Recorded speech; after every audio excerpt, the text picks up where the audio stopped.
بسم الله الرحمن الرحيم نحمده ونصلي على رسوله الكريم أما بعد أعوذ بالله من الشيطان الرجيم بسم الله الرحمن الرحيم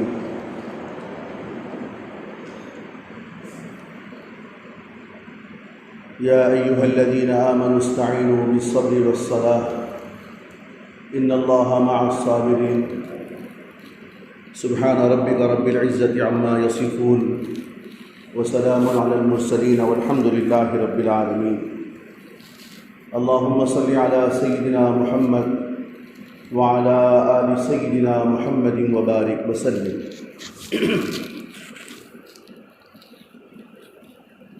چھ ایسے حالات ہیں جس میں انسان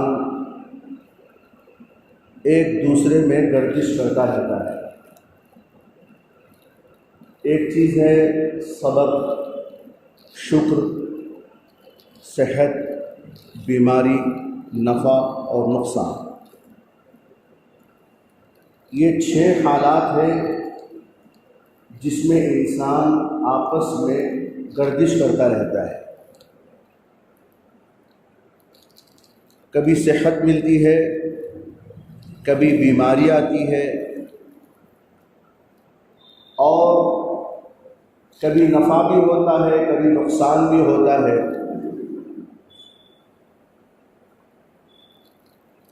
ان تمام حالات میں صبر اور شکر یہ دو لازمی چیزیں ہیں. صحابہ اکرام رضوان اللہ تعالی علیہم اجمعین کا در امتیاز یہ تھا کہ وہ حالات پر صبر کیا کرتے تھے اور نعمتوں کے ملنے پر اللہ کا شکر ادا کرتے تھے. ایک مجلس میں رسول اکرم صلی اللہ تعالی علیہ وسلم نے سوال یوں فرمایا کہ ایمان کی علامت کیا ہے بتاؤ. صحابہ اکرام نے جواب میں یہ ارشاد فرمایا نشکر علی الرخاء ونصبر علی البلاء ونرضى بالقضاء. آرام اور راحت اور نعمتوں کے ملنے پر ہم اللہ کا شکر ادا کرتے ہیں، تکلیفوں، بلاؤں، بیماریوں کے آنے پر ہم صبر کرتے ہیں. وَنَرْضَى بِالْقَضَاء، جو ہمارا مقدر ہے ہم اس پر راضی رہتے ہیں. حضور اکرم صلی اللہ علیہ وسلم نے اس جواب کے بعد یوں ارشاد فرمایا فزت ورب الکعبہ، رب کعبہ کی قسم ہے جس شخص کا ان باتوں پر یقین ہے اس کا ایمان مکمل ہے، وہ کامیاب انسان ہے. ہمیں یہ تعلیم دی گئی ہے کہ یہ دنیا دار الامتحان ہے، دار الاسباب ہے. چنانچہ امتحان کے گھر میں آدمی فکر مند رہتا ہے کہ میرا امتحان کیسے جائے گا، کوسچنس کا میں آنسر کیسے دوں گا. وہ اس کی تیاری میں لگا رہتا ہے، اس کی فکر میں لگا رہتا ہے. اور پھر اللہ تعالیٰ نے یہ ارشاد فرمایا چونکہ دنیا دار الامتحان ہے تو وَلَنَبْلُوَنَّكُمْ، ہم تمہیں آزمائیں گے، ہم تمہیں کھنگالیں گے، کبھی مصیبتیں دے کر، کبھی حالات شکر دے کر، کبھی صحت اور بیماری دے کر. اس لیے انسان کی کیفیت یہ ہونی چاہیے کہ جب کبھی ہم پر حالات آئیں تو ہم صبر کا دامن اپنے ہاتھ سے جانے نہ دیں اور نعمتوں کے ملنے پر شکر ادا کریں. اس دنیا میں ہم نے غم ہی کیا دیکھا ہے، یہ تو اللہ کا بے انتہا شکر ہے، اس کا فضل ہے، اس کا کرم ہے کہ اللہ نے ہمیں اچھے حالات میں رکھا. ورنہ تو غم کیا چیز ہے ہم نے دیکھا ہی نہیں. جب غم کی باتیں اور غم کی اسٹوریاں سنیں گے تب پتہ چلے گا کہ لوگوں نے کیسے کیسے غم ڈھائے ہیں اس دنیا میں، اور لوگوں کے اوپر کیسے کیسے غم آئے تھے اس دنیا میں۔ اس لیے فرمایا کہ غم میں انسان تو کامیاب ہو جاتا ہے، لیکن نعمتوں کے مقابلے میں انسان ذرا ناکام ہو جاتا ہے۔ اس لیے کہ بیماری آتی ہے، کوئی آفت آتی ہے، بلا آتی ہے، مصیبت آتی ہے، غم کا ماحول ہوتا ہے، تو انسان یوں کہتا ہے یہ تو اللہ کی مرضی ہے۔ علماء نے نکتہ لکھا ہے، ہمارے حضرت جی پیر ذوالفقار صاحب دامت برکاتہم العالیہ دام ظلکم العالی نے فرمایا ہے کہ یہاں پر علماء نے نکتہ لکھا ہے کہ غم کے حالات میں انسان تو اکثر یوں کہتا ہے کہ اللہ کی مرضی ہے بھائی، جو ہونا تھا وہ ہو گیا۔ ایک نوجوان لڑکی جس کا سہاگ اجڑ جائے، شوہر جدا ہو جائے اس سے اور یہ بیوہ ہو جائے، تو وہ نوجوان لڑکی یوں کہے گی کہ بھائی اللہ کی مرضی جو تھی وہ ہوا، وہ تو کامیاب گئی۔ لیکن نعمتوں کے ملنے پر عام طور پر انسان اللہ کو بھلا دیتا ہے، اس وقت اللہ یاد نہیں آتا ہے۔ نعمتوں کے ملنے پر جب شکر کا موقع ہوتا ہے تو اس وقت انسان یہ کہتا ہے کہ یہ میری اپنی محنت کا صلہ ہے۔ ہمارے حضرت جی نے ایک مثال کے ذریعے سے سمجھایا کہ کوئی آدمی ملازمت کے لیے کسی کمپنی میں، کسی دفتر میں، کسی آفس میں انٹرویو کے لیے جاتا ہے۔ اگر وہ انٹرویو میں پاس ہو گیا تو فبیہا، اور اگر ناکام ہو کر گھر لوٹے اور گھر والوں نے سوال کیا کہ بھائی تمہارا انٹرویو کیسا گیا، کیا کرنا بھائی، میں نے تو انٹرویو دینے کی پوری کوشش کی لیکن انٹرویو میں ناکام ہو گیا، نوکری نہیں ملی، اللہ کی مرضی۔ اور اگر اتفاق سے اسے انٹرویو میں کامیابی مل گئی اور نوکری مل گئی تو وہ گھر آئے گا، میں نے اس کے سوال کا یہ جواب دیا اور میں نے یہ کہا، میں نے وہ کہا۔ اب یہاں لفظ میں شروع ہو جائے گا، یہاں اللہ کو بھلا دے گا اور ناشکری اس کے اندر سے آتی رہے گی۔ اس لیے علماء نے لکھا ہے کہ غم کے حالات میں تو یہ کہنا کہ بھائی یہ تو اللہ کی مرضی تھی، جو ہونا ہو گیا، شکر کے مادے میں انسان ذرا بخل سے کام لیتا ہے۔ اس لیے ہمیں یہ دعا مانگنی چاہیے اللہ تعالیٰ سے، الحمدللہ الذی عافانی مما ابتلاک بہ وفضلنی علی کثیر ممن خلق تفضیلا۔ تمام تعریفیں اس اللہ کے لیے ہے جس نے مجھے عافیت دی، ان مصیبتوں سے نکالا اور دوسری مخلوقات میں مجھے افضل بنایا۔ اور یہ دعا مانگنی چاہیے، الحمدللہ علی کل حال، تمام تعریفیں اس اللہ کے لیے ہے جس نے مجھے ہر حال میں اچھا رکھا۔ اگر کسی انسان کا یہ دعویٰ ہے کہ میں بیماریوں سے بچا، مصیبتوں سے بچا، بلاؤں سے بچا، مجھے کوئی وائرس نہیں آیا ہے، تو اس پر ناز مت کرو، اللہ کا شکر ادا کرو کہ اللہ نے فضل فرمایا تب تو تم اچھے ہو، اور اگر اللہ فضل نہ فرماتے تو کسی انسان کی اندر ہمت نہیں کہ وہ اچھا رہے۔ تو اس لیے اللہ کا شکر ادا کرتے ہیں، اور اللہ نے جو زندگی ہمیں عطا فرمائی ہے اس زندگی پر ہم اللہ کا شکر ادا کریں۔ مصیبتیں آئیں تب بھی اللہ کا شکر، بیماری آئی اللہ کا شکر، غم آیا اللہ کا شکر، نعمتیں ملے، صحت مل جائے، آدمی کامیاب ہو جائے تب بھی اللہ کا شکر ہے۔ اس لیے فرمایا کہ نعمتوں کے ملنے پر شکر ادا کرنا، مصیبتوں کے آنے پر صبر کرنا، یہ انسان کے ایمان کی علامت ہے۔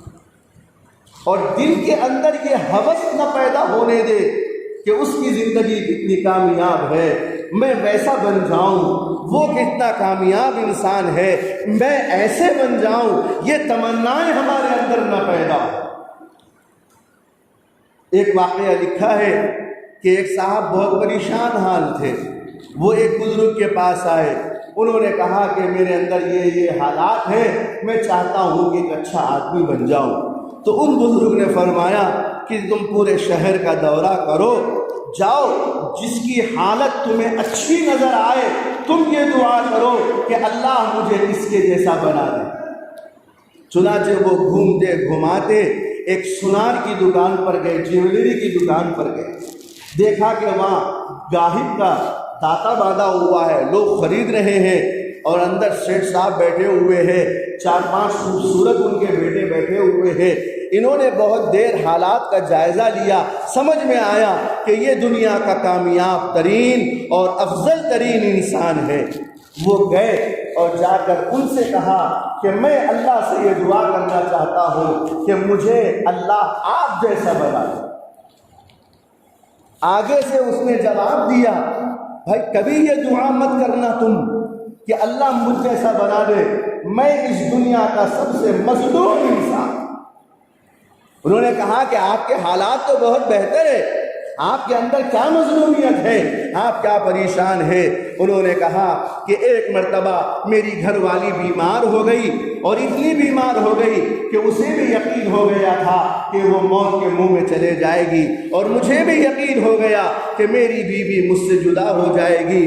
میری بیوی نے مجھ سے کہا کہ تم مجھ سے بڑی محبت کرتے ہو، پیار کرتے ہو، میرے مرنے کے بعد تم دوسری شادی کر لو گے۔ میں نے کہا اپنی بیوی کو یقین دلانے کے لیے، دیکھ یقین رکھ میں تیرے مرنے کے بعد میں کبھی شادی نہیں کروں گا۔ اس نے کہا کہ تم کچھ ثبوت پیش کرو۔ میں اپنی بیوی کی محبت میں اندھا گرفتار تھا، میں ایک ڈاکٹر کے پاس گیا اور اپنا آپریشن کروایا، اور ایسی دوائی کھائی کہ بعد میں کسی عورت کے لائق نہ رہا۔ جب یہ تمام ہو گیا میں نے اپنی بیوی کو یقین دلایا، اللہ نے امتحان لینا شروع کیا، میری بیوی روبہ صحت ہو گئی، صحت مند ہو گئی۔ اب بیوی نے مجھ سے کہا کہ میری ضرورتوں کو تم پورا کرو، میں تو اس کی ضرورت پورا کرنے سے قاصر رہا۔ اس بیوی نے کچھ مردوں کے ساتھ اپنے تعلقات پیدا کر لیے۔ آج دکان میں تم یہ 4-5 میرے خوب رو اور خوبصورت نوجوان لڑکے دیکھ رہے ہو، یہ میرے اپنے صلب کے نہیں ہیں، پتہ نہیں یہ کن کن مردوں سے پیدا ہوئے ہیں۔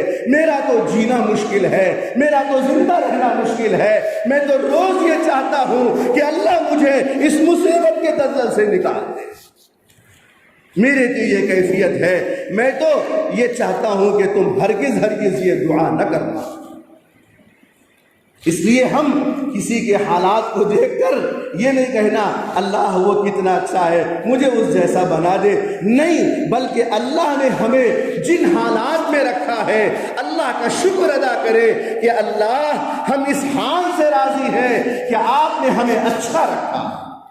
ایک عورت طواف کر رہی ہے اور طواف کرتے کرتے یوں کہہ رہی ہے کہ اے اللہ میں اس حال میں راضی، میں اس حال میں راضی، میں اس حال میں راضی۔ لوگوں نے پوچھا اے اللہ کی بندی تو کیا کہہ رہی ہے، تو کیا کہہ رہی ہے؟ تو اس عورت نے کہا جب میرا طواف مکمل ہو جائے اس وقت میں بات بتاؤں گی۔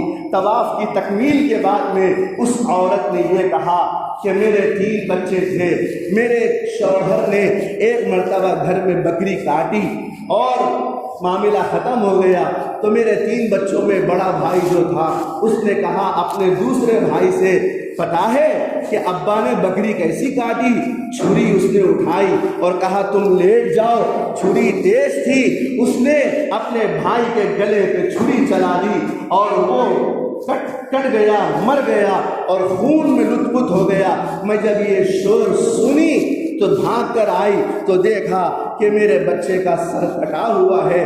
بچے ہوتے ہیں، ان کا سر کٹا ہوا ہے۔ میں کیا کرتی؟ میں اس بچے کو اٹھائی، پلنگ پہ لٹائی اور بڑے بچے کی طرف گئی۔ وہ بچہ مجھ سے ڈر کے کہ ماں اب مجھ سے کیا کہے گی پتہ نہیں، وہ ڈرتے ڈرتے چھپ گیا لکڑیوں کے اندر۔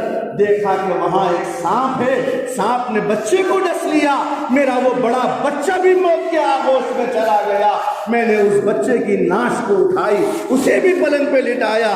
میرا تیسرا بچہ جو رینگتا تھا، گھر میں تنور جل رہا تھا، میں نے دیکھا کہ میرا وہ بچہ زندہ آگ میں جل کر جل گیا، میں نے اسے بھی نکالا، اور تینوں بچوں کے جنازے میں نے اپنے گھر سے نکالے اور ان سب کو میں نے تدفین کر دی۔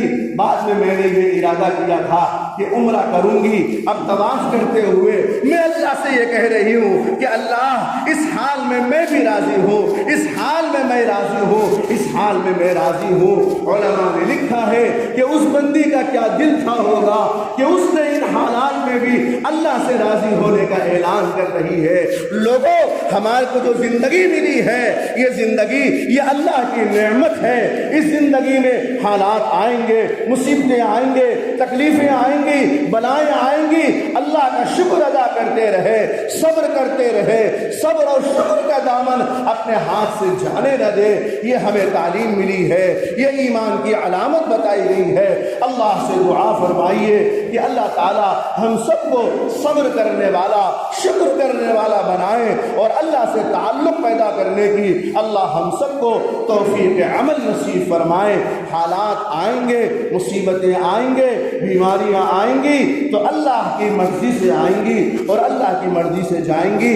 اللہ ہم سب کو ایمان والا بنائے، اعمال صالحہ والا بنائے، اور اللہ مجھے اور آپ کو توفیق عمل نصیب فرمائے۔ اور اس وقت جو دوسری بات مجھے یہ کہنی تھی وہ یہ ہے کہ سیکریٹریٹ کے اندر 2 مسجدیں جو ہماری تھیں، موجودہ گورنمنٹ جو مسلمانوں کی محبت کے دعوے کرتے ہیں، یہ کھوکھلے دعوے، انہوں نے سیکریٹریٹ کو منہدم کر دیا، ہماری ان 2 مسجدوں کو بھی منہدم کر دیا۔ ہم اس واقعے کی پرزور مذمت کرتے ہیں اور KCR گورنمنٹ سے یہ مطالبہ کرتے ہیں کہ وہاں جلد سے جلد انہی جگہ پر ہماری مسجدوں کو تعمیر کرائے۔ یہ مسلم دشمن حکومت ہے، یہ انہوں نے اس راہ پر گامزن کیا، اس راہ پر چلنا اختیار کیا جو پچھلے پرائم منسٹر تھے، جو 92 کے اندر تھے، میں نام لینا گوارا نہیں کرنا چاہ رہا ہوں، جو ہماری مسجد کا حادثہ پیش آیا تھا جس میں اس وقت کے وزیر اعظم نے اہم کردار ادا کیا تھا۔ آج جب ان کی برسی کا موقع آیا تو یہی گورنمنٹ نے ان کے بڑے بڑے فوٹوز لگائے اور ان کے ساتھ کیا کیا معاملہ کیا ہے۔ یہ حکومت، یہ گورنمنٹ اسی راستے پر چل رہی ہے۔ میں پرزور مذمت کرتا ہوں اس واقعے کی کہ سیکریٹریٹ کے اندر جو مسجدیں ہمارے منہدم کر دی گئی ہیں، ہمارا مطالبہ ہے کہ جلد سے جلد اس کے اوپر مسجدیں بنائے جائیں، اور ہمارے علماء وغیرہ مشورہ کر رہے ہیں اور فیصلہ لے رہے ہیں حکومت سے نمائندگی کا۔ ہم اس کی بھرپور مذمت کرتے ہیں، آپ کے واسطے سے یہ اعلان کرتے ہیں کہ اگر ایسا رہا تو اس کا خمیازہ بھگتنا پڑے گا، بھگتنا پڑے گا، بھگتنا پڑے گا۔ اللہ کی طرف سے بھی مار پڑے گی انشاءاللہ، اور ہماری طرف سے بھی ہم جو اپنا بدل ہوگا وہ بتائیں گے انشاءاللہ۔ اللہ مجھے اور آپ کو توفیق عمل نصیب فرمائے۔ اور دوسری گزارش یہ ہے کہ میرے بڑے بھائی اس مسجد کے امام حافظ عبدالسلام طیب صاحب کی طبیعت اس وقت خراب ہے اور ہلکا سا ان کے اوپر فالج کا اثر ہوا ہے، جس سے جو ہے سیدھا ہاتھ ابھی اٹھ نہیں پا رہا ہے۔ ڈاکٹروں کا کہنا ہے کہ انشاءاللہ 3 ہفتے میں ریکور ہو جائیں گے۔ اللہ تعالیٰ سے دعا فرمائیے کہ اللہ تعالیٰ ان کو جلد سے جلد صحت کامل، عاجل، مستمر و دائمہ نصیب فرمائے۔ اور یہ ہم سب کا اور آپ سب کا حق ہے کہ اپنے امام کے لیے خاص طور پر میں آپ لوگوں سے مخلصانہ گزارش کرتا ہوں کہ اپنی 5 وقت نمازیں اور اپنے جو معمولات کا اوقات ہیں اس میں میرے بھائی کو یاد رکھیں اور ان کی صحت کے لیے دعا فرمائیں۔ دعا سے بڑھ کر کوئی چیز نہیں ہے ہمارے پاس۔ دعا ہی انسان کا مقدر بدلتی ہے اور دعا ہی انسان کو صحیح کرتی ہے۔ اس لیے میں آپ حضرات سے مخلصانہ، درد مندانہ اپیل کرتا ہوں کہ ان کو اپنی دعاؤں میں یاد رکھے۔ اللہ مجھے اور آپ کو توفیق عمل نصیب فرمائے۔ وآخر دعوانا ان الحمد للہ رب العالمین۔